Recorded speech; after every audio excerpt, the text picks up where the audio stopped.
Luas yang bagus.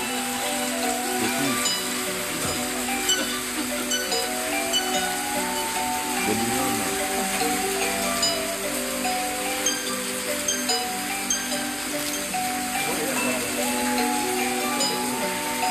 Bagus.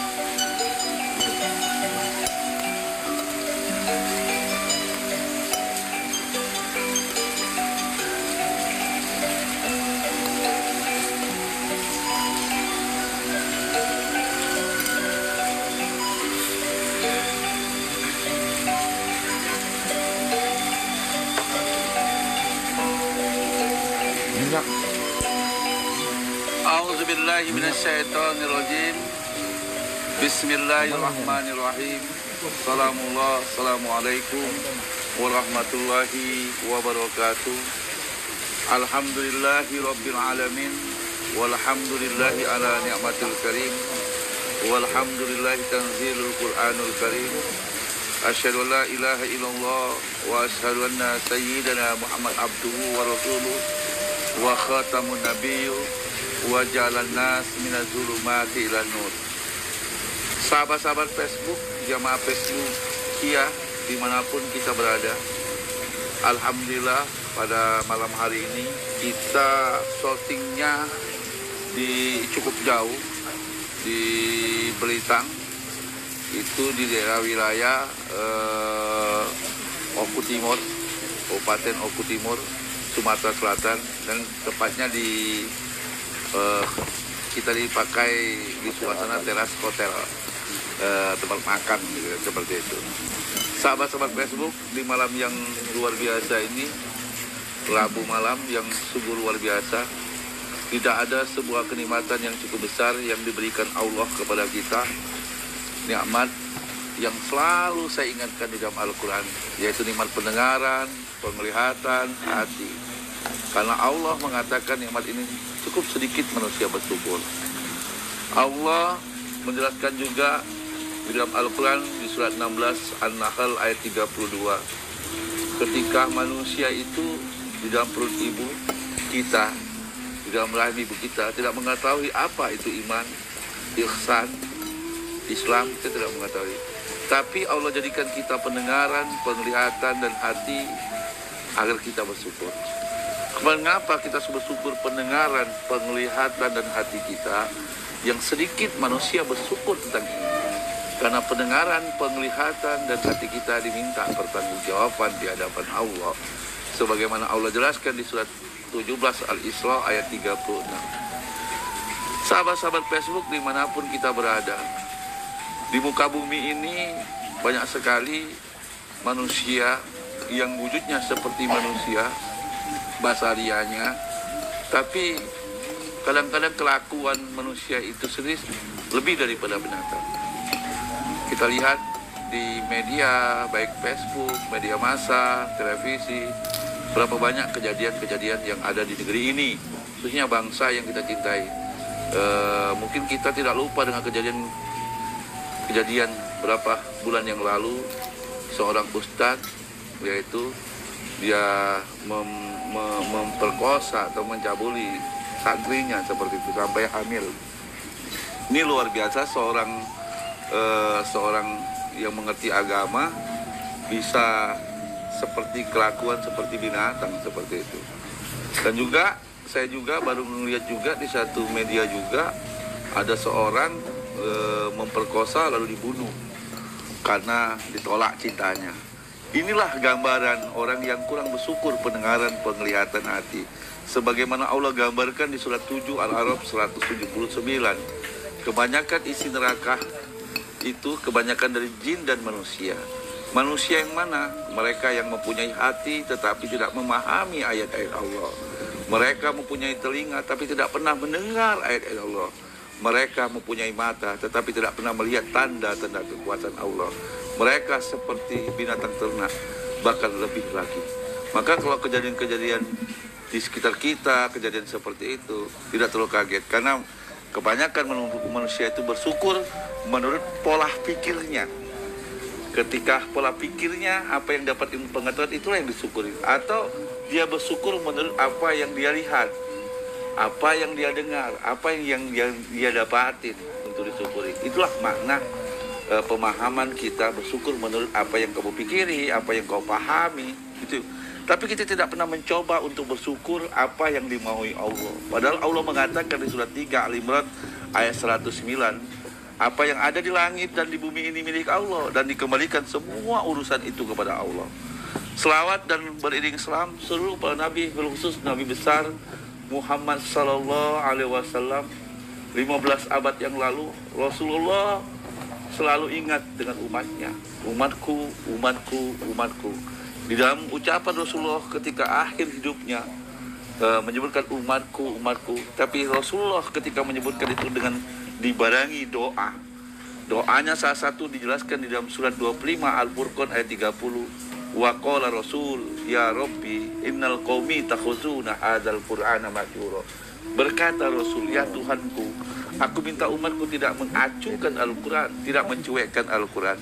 Hari ini kita lihat di media banyak para asatidz, para ulama, para majlis-majlis mengumpulkan Al-Quran, berimpak dengan Al-Quran, dibagikan di musola, di surau, di masjid, di pondok pesantren, di rumah tahfiz. Ini salah satunya wujud cinta dengan Al-Quran.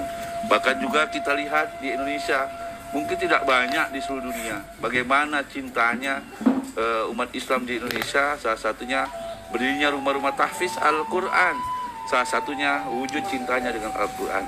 Tapi kami dengan media MQTV ini, Majelis Pahmil Quran ini salah satunya tidak mensedekahkan Al-Quran atau mengimpakkan Al-Quran. Kami mencoba cara kami tidak mengacukan Quran, mencoba untuk mencintai Al-Quran, salah satu dengan media dakwah melalui Al-Quran. Maka kami ingat dalam satu buah hadis Rasulullah SAW, bali walau ani ayat, sampaikan walaupun satu ayat. Kita mencoba seperti itu untuk menyampaikan ayat-ayat Allah. Inilah yang bisa kami sedekahkan kepada sahabat-sahabat Facebook dari Sabang sampai Merauke. Yang tiga, sahabat-sahabat Facebook, sebelum kita mulai tadarus kita ini di malam hari ini, Rabu malam ini, marilah kita sama-sama mendoakan para orang-orang yang berjasa dengan kita, baik yang masih hidup maupun yang sudah tiada. Kepada khususnya kepada Ibunda Ummul Mukminin yang mungkin umat Islam di dunia melupakan mendoakan bagaimana Islam itu sampai di negeri kita ini, di negeri tercinta ini, bagaimana Islam di dunia ini lebih besar, hampir 85% Islam di Indonesia. Salah satu orang-orang yang berjasa yang membantu perjuangan Islam sampai ke Indonesia, salah satunya Ummul Mukminin, yaitu Khadijah, istrinya Rasulullah SAW. Bagaimana Khadijah yang hartanya 3/4 Mekah habis untuk membantu Rasulullah SAW. Bahkan di akhir hidupnya didapatin seorang Khadijah yang pakaiannya terdapat 90 lubang jahitan yang dijahit oleh Ummul Mukminin Khadijah. Bagaimana dia mengorbankan hartanya begitu banyak, kekayaannya habis untuk membantu perjuangan Rasulullah. Salah satunya mari kita sama-sama doakan Ummul Mukminin, yaitu Khadijah, istrinya Rasulullah SAW. Yang kedua, mari kita doakan juga Nabi Muhammad dan para nabi dan juga para aulia, para wali, dan juga orang-orang yang membawa Islam, membawa peradaban, membawa kebudayaan dalam negeri ini, dan orang-orang yang memerdekakan bangsa ini, pahlawan bangsa, pahlawan negeri ini, pahlawan kabupaten, pahlawan provinsi, pahlawan dari setiap kesultanan dan suku. Dan juga khususnya kita mendoakan kepada orang tua kita, baik yang masih hidup maupun yang sudah tiada, yang mendahului kita, dan guru-guru kita, baik yang masih hidup maupun yang sudah tiada, yang berjasa dengan kita, yang mengajarkan kita walaupun satu huruf. Mari kita sama-sama sebelum kita memulai tadarus kita ini, Al-Fatihah. A'udzubillahi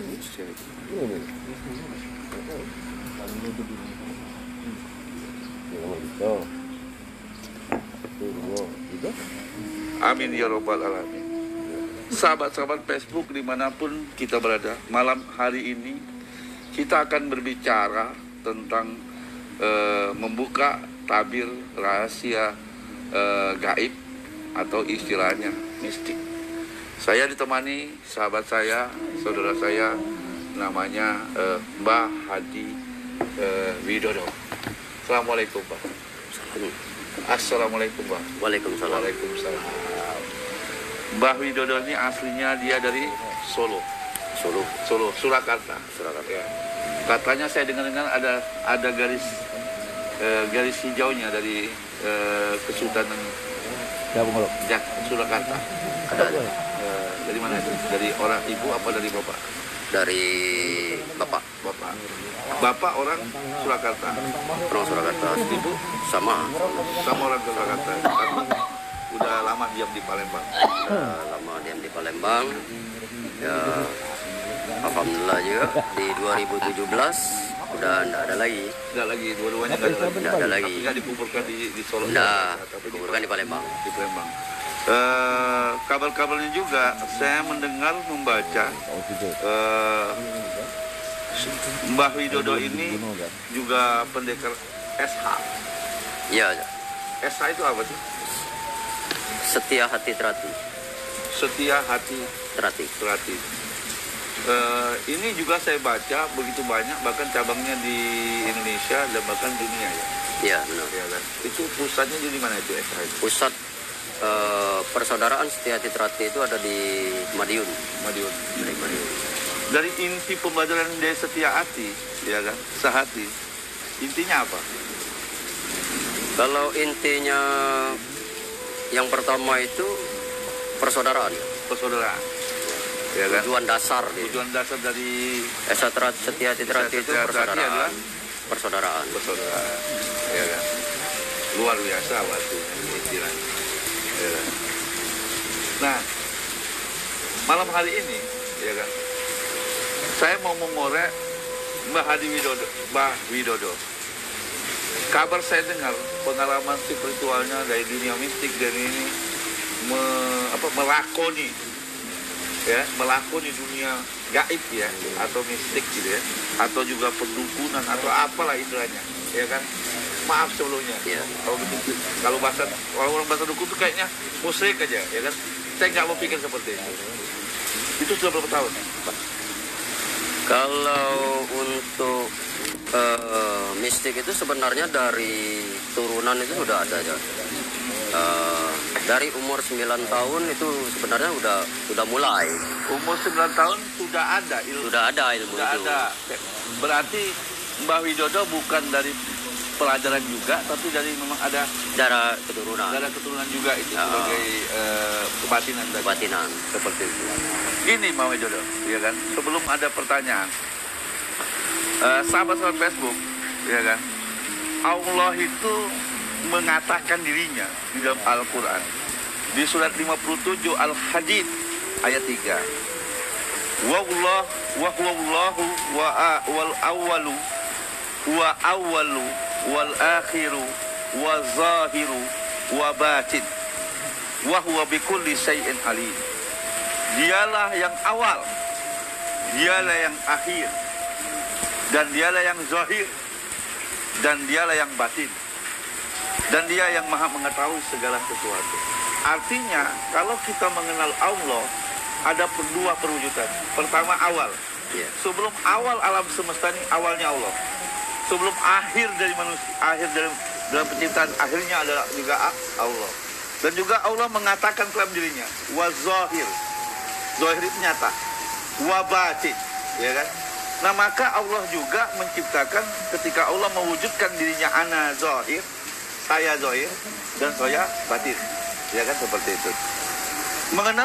Kalau kita mengenal Allah, berarti ada zahir, ada batin. Di dalam ilmu tasawuf, Mbah Widodo, sholat itu ada dua, ada sholat zahir, ada sholat batin. Di dalam ilmu thariqah juga berbicara zahir dan batin, seperti itu. Yang saya tertarik untuk berbicara dengan Mbah Widodo karena Mbah Widodo bicaranya juga batin gitu, seperti itu. Batin itu sesuatu yang ada perwujudan yang dicontohkan oleh dalam Al-Quran, perwujudan zahir dan batin. Mari kita buka di surat 56, ya kan, di dalam Al-Quran, sahabat Facebook. Ini saya buka dulu karena ketika saya mengundang seseorang, pasti saya harus mengundangnya pakai dasar gitu. Surat 51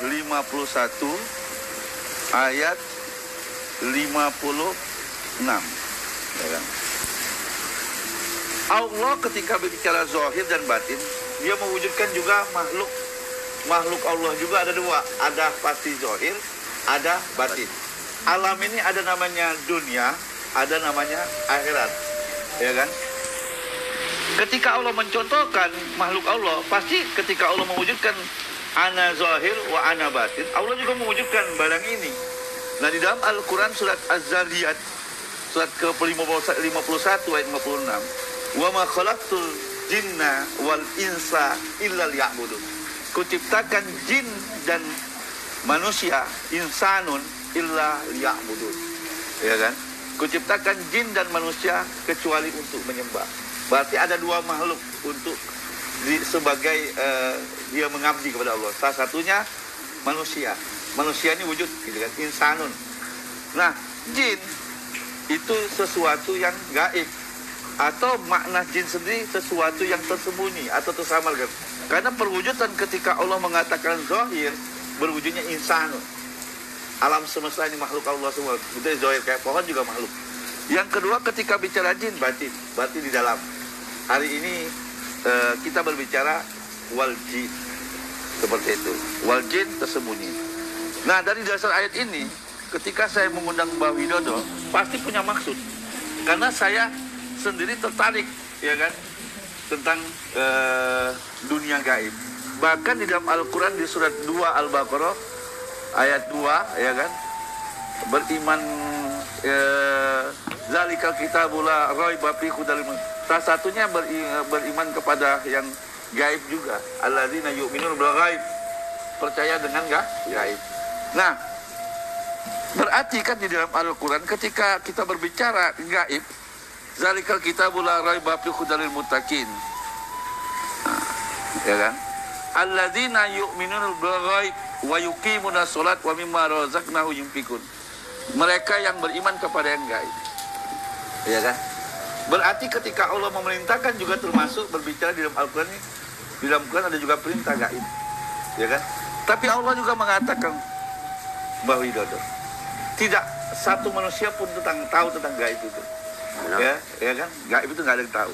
Artinya di dalam Al-Quran nggak ada yang tahu tentang yang gaib itu, kecuali ada orang-orang maksus yang tahu tentang gaib. Makanya salah satunya Mbah Widodo saya undang. Salah satunya menerangkan tentang yang gaib. Karena umur 9 tahun tadi sudah dikenalkan seperti itu. Tetesan seperti itu. Gini Mbah Widodo.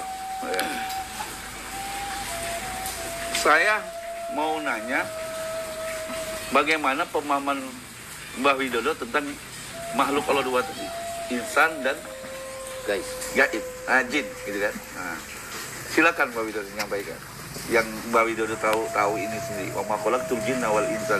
Jin itu kayak mana gitu. Ya kan? Kalau untuk yang sepengetahuan yang pernah aku pahamin gitu kan. Jin itu sebenarnya ya reinkarnasi atau ciptaan ya. Ciptaan. Ya. Nah, kalau manusia itu kan diciptakan. Nah, kalau jin itu sama diciptakan.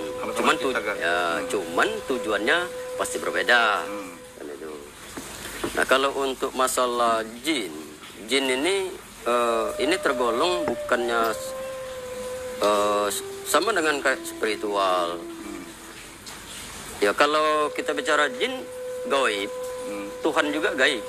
Ya. Ya, Tuhan juga gaib. Tuhan juga gaib. Ya. Karena sampai hari ini belum ketemu. Belum ketemu. Nah, kan itu.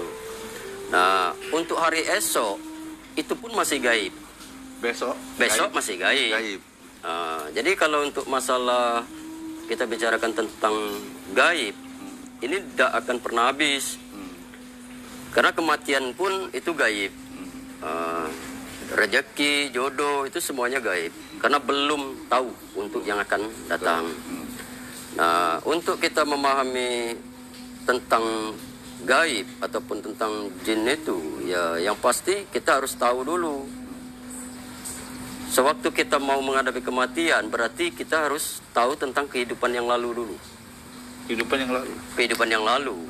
Berarti masa lalu bisa juga gaib kalau bisa jadi gaib kalau kita tidak tahu. Iya. Nah, berhubung makanya kita harus tahu untuk ke depan, maka kita harus putar dulu ke belakang.